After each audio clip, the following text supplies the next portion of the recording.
আসসালামু আলাইকুম দর্শক, আশা করি সবাই ভালো আছেন, সুস্থ আছেন। আজকে আমি আপনাদের সাথে একটি রেসিপি শেয়ার করব বেগুনের, যেটা আপনার গরম ভাতের সাথে খেলে আপনাদের অন্য কোনো তরকারির প্রয়োজন হবে না। সো চলুন দেখা যাক। এখানে প্রথমে আমি একটি কড়াইতে সামান্য সরিষার তেল ব্যবহার করব।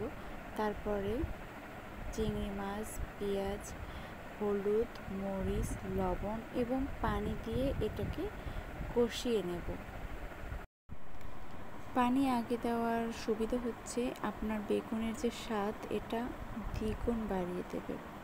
সো আমার শাশুড়ি আমাকে এভাবেই রান্না করা শিখিয়েছে, তো আমিও এভাবেই রান্না করি।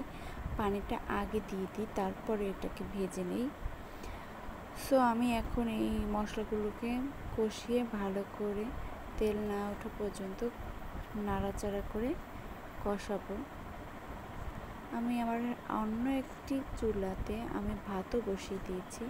আমি সকাল সকালই ভাত রান্না করি। রান্নাবান্নার কাজ আমি 10টা বা 9টার ভিতরেই সেরে ফেলি।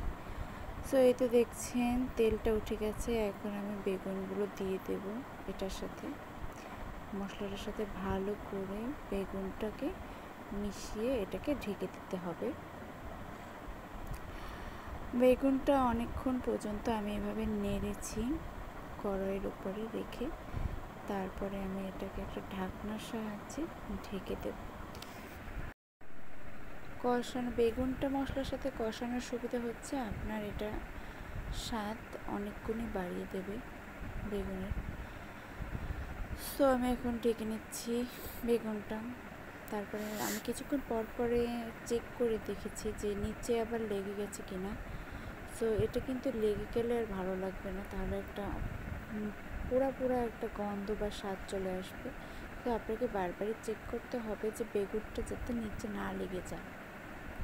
তো বেগুনটা বারবার এইভাবে চেক করে দেওয়াতে এটা খুবই স্মুথ এবং নরম হয়ে আসছিল এবং নিচে লাগতে দিচ্ছিলাম না আমি। বেশ কয়েকবার আমি এভাবে ঢাকনা তুলে এটাকে নাড়াচাড়া করার পরে এটাকে আমি দেখলাম যে নরম হয়ে আসছে তখনই আমি এটার ভিতরে পানি অ্যাড করে দিলাম। পানিটা আমি পরিমাপ বুঝিয়ে দিয়েছি, মানে এখানে তো বেগুন কম, তাই আমি পানিও কম দিয়েছি। এবার আমি আবার ঢাকনার সাহায্যে ঢেকে দেবো। এভাবে কয়েক মিনিট রান্নার পরই পানিটা টেনে আসলে বা পানিটা শুকিয়ে গেলেই আপনাদের বেগুন রান্নার কমপ্লিট।